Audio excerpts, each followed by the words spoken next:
We are kicking off today with WrestleMania, as this year's event was another record-breaking hit for WWE, but now attention turns towards next year.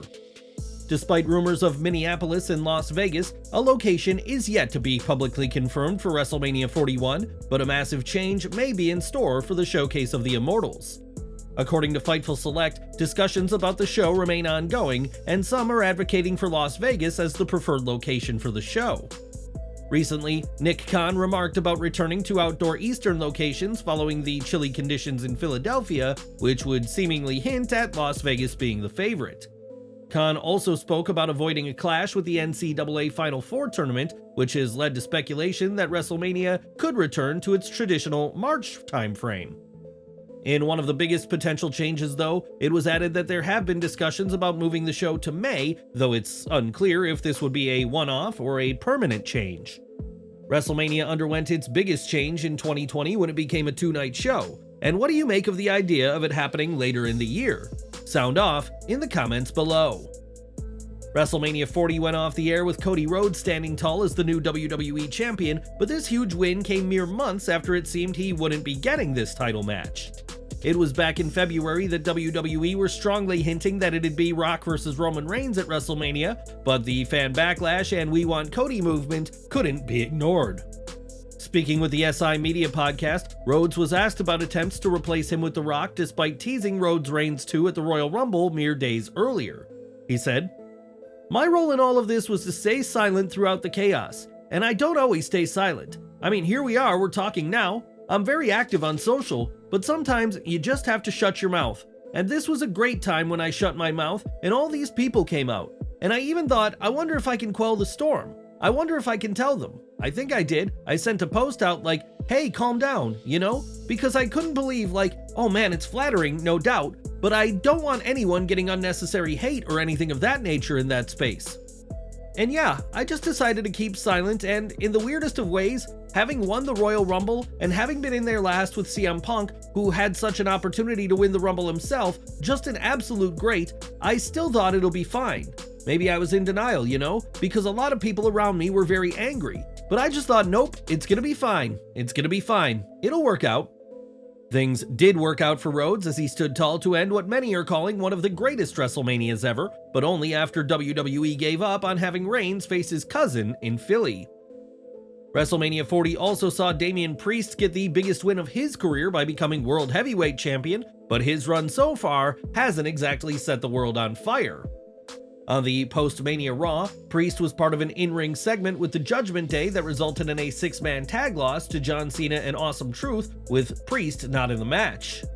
On his drive-thru podcast, Jim Cornette questioned why the World Heavyweight Champion was being placed in lighthearted skits with the likes of R-Truth, as he said, "The promo. Why are they treating Priest like he still needs to be interacting with all these foolish children? They gave Priest the belt to further the angle between Punk and McIntyre. Not necessarily to help Priest, but to further the angle between Punk and McIntyre, which was brilliant. But they could give Priest something at the same time, but just don't have him be stupid with these other people." These are still early days for Priest, who will be defending his title against Jey Uso soon enough. And what have you made of this reign so far? Let us know in the comments.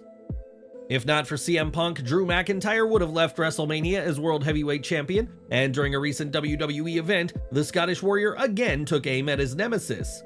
Despite being back in the UK, McIntyre was hit with a barrage of CM Punk chants at the event in Birmingham, England, though of course the injured superstar didn't compete.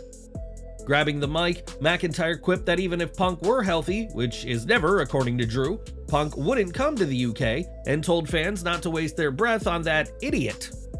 The last time Punk was in the UK for wrestling, it hardly went well for the ex-AEW star, and we'll have to see what happens when these two eventually collide in the ring. During his interview with Ariel Helwani's MMA Hour podcast, CM Punk had some choice words for AEW and alleged that he had to pay for his own surgery following All Out 2022. In addition to the backstage chaos, Punk also suffered a torn triceps in his match with Jon Moxley, and AEW not picking up the tab for an injury on their watch is hardly a good look. During the AEW Dynasty media call, Tony Khan was asked about the claim and said that AEW General covers medical costs for talent, especially when injuries occur in matches. Addressing Punk's claim directly, Khan said he'd have to look into it, and if Punk is indeed correct, AEW would reimburse him for the costs. Khan was also asked about last week's Dynamite, which saw the airing of Punk's backstage fight with Jack Perry at All In, and whether he had any regrets given the response from fans. Instead, Khan said that TBS commended him on a good job after the ratings came in, as the show did see a slight improvement in the numbers from the previous week. Khan said that the ratings are the biggest source of knowing what's working and what's not, and while many disagree with the airing of the footage, Khan was pleased to be commended by TBS execs. After close to a year of anticipation, fans finally got to see what really happened backstage between CM Punk and Jack Perry, and their fight was much shorter than many expected. The fight itself lasts mere seconds, but it was enough to get CM Punk fired from AEW, setting off a chain reaction that would result in his WWE return months later. Speaking on his Hall of Fame podcast, Booker T addressed the fight in question, and if he were running AEW, Punk would likely be there today. He said, "Me personally, I don't think that was a fireable offense. I don't know what's been going on behind the scenes with CM Punk and Tony Khan or anything like that for Tony Khan to make a decision like that off of what we saw, because that did not seem like it was anything other than the boys getting into it. I've gotten into it with guys on the roster before many times. And normally, after it happens, they will bring us in and say, guys, either we gotta get along or somebody's gonna have to get along, one of the two. And we shake hands and we get back to work." Khan has said that he was left fearing for his life in Wembley, which gave him no choice but to fire Punk, and one has to wonder how things would have turned out had Punk not been let go. During the AEW Dynasty media call, Tony Khan was asked about his thoughts on Oklahoma, which recently threatened to take punitive measures against the company. The State Athletic Commission warned AEW not to use Nyla Rose in women's matches, and during the call, Khan had nothing but respect for the former Women's World Champion. Khan added that he was shocked by the position and said there shouldn't be discrimination based on gender, and hopes that the Oklahoma Commission can agree on that. Khan was also asked about Jon Moxley's schedule now that he's IWGP World Heavyweight Champion, and said that Moxley's appearances in New Japan are ultimately up to Gato. When it comes to defending the title on AEW shows though, it'll be a mutual decision between Khan and Gato, and was excited at the prospect of collaborating with New Japan on this. Moxley is the first American to hold the title, and the first man to have won New Japan, AEW, and WWE World titles, and expect to see much more of him across both promotions. Last week it was revealed that Erick Rowan had pulled from several independent dates as a new contract he'd signed would be keeping him off these shows. Between this development and the rumored Uncle Howdy-led stable, many saw this as pointing towards a WWE return, and that is indeed what has happened. Dave Meltzer reported on the recent Wrestling Observer Radio episode that the former Wyatt family member was headed back to WWE close to 4 years after parting ways. With Rowan's return, fans continue to speculate that he'll be a part of the rumored faction, and a Wyatt 6 faction had reportedly been in the works for Bray Wyatt before his tragic passing.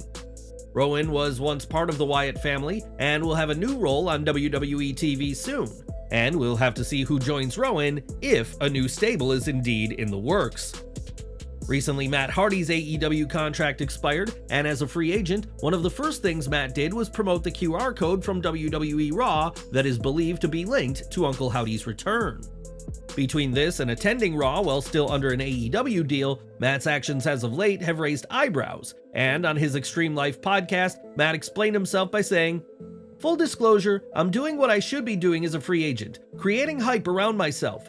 Yes, I have been speaking with AEW constantly, I have been speaking with WWE, I've been speaking with several people across several different platforms. So I think the next couple of weeks are going to be fun. The next few weeks are going to be fun. As I've said before, I think we're getting to the point where we're going to be doing some pretty cool stuff coming up. So yeah, I'm doing what I should be doing.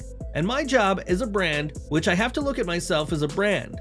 A lot of my social media stuff has my Matt Hardy brand. My job as a brand is to promote myself and to create buzz around myself. And I feel like I do a pretty decent job with it whenever I'm just able to kind of freelance and do whatever."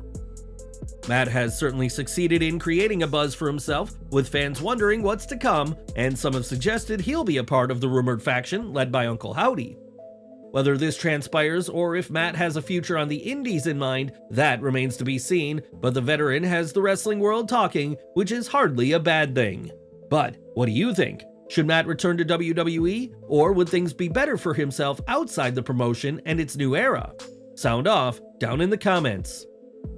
For the first few years of AEW's existence, it seemed the company could do no wrong in the eyes of fans who appreciated a genuine alternative to WWE's stranglehold on the business. These days, though, the honeymoon is well and truly over for AEW, and this comes at a time when WWE's production and storytelling is receiving rave reviews. On his Extreme Life podcast, Matt Hardy discussed this change and said that AEW lost goodwill with fans due to the backstage altercations at All Out 2022 and All In 2023. Matt said these controversies will have deterred some from supporting AEW and said he believes AEW should try and cater more to casual fans to help grow itself back. It's hardly a secret that these backstage fights overshadowed the events they were connected to, and Tony Khan's decision to air the All In footage has not gone down well with many. Some have even said that airing the footage hurt AEW more than it hurt CM Punk, and it may be quite some time before Khan gets the goodwill back from fans. Right now in WWE NXT, few superstars are hotter than Trick Williams, who could be the next NXT champion by this time next week. But not everyone is on board with Whoop That Trick. During Wrestling Observer Radio, Dave Meltzer said that Trick isn't that good, and that while he has charisma, he can't hang in main event matches. He stated, "Trick isn't that good, that's the reality. He's got incredible charisma, but you put him in a main event match. Granted, he did look really good against Ilya, but Ilya is one of those people that gives you a false perception of the ability of the other person. It's like wrestling Ric Flair or a tag team wrestling the Young Bucks, you always look better. You see all these tag teams against the Young Bucks and think these guys are great, but they're never great against anybody else, and Ilya is the same way." On Twitter, Baron Corbin hit back at Meltzer's comments, stating that Trick gets better every time he steps in the ring, and that charisma connects you to the fans who buy your merch. Corbin even said that those fans don't give a shit if you're the best technical wrestler, and gave his prediction that Trick will be extremely successful despite Meltzer's belief. Williams may not be Ric Flair, but that goes for the vast majority of wrestlers out there, as it takes more than just wrestling skills on the mat to become a huge name in the ring. On this week's Raw, Sheamus returned to the ring with a hard-fought win over Ivar, and was in a reflective mood on social media following the contest. On Twitter, Sheamus shared photos of some of the people who helped him get ready for this match, including Fit Finlay and Gable Steveson, but this tweet wasn't up for long. In the comments, fans questioned Sheamus associating with Steveson, who in addition to his slow WWE development, was previously accused of criminal sexual misconduct in 2019. Charges were not filed against Steveson, though the county attorney did point to a lack of legal structure that would help victims of sexual assault get justice if they'd been intoxicated. Steveson has controversies to his name, and his wrestling career has hardly set the world on fire, and following the comments, Sheamus deleted the tweet and didn't post an update. Following this week's AEW Dynamite, Ruby Soho revealed to her partner Angelo Parker that she is pregnant, and this is a very real pregnancy and not part of a storyline. Fightful Select adds that this pregnancy will be seamlessly integrated into their on-screen personas, having been involved in a feud with Saraya and her brother Zack Knight. Of course, Ruby won't be wrestling for some time, but that doesn't mean she can't make occasional appearances on TV, and we're continuing to wish her and Parker the very best.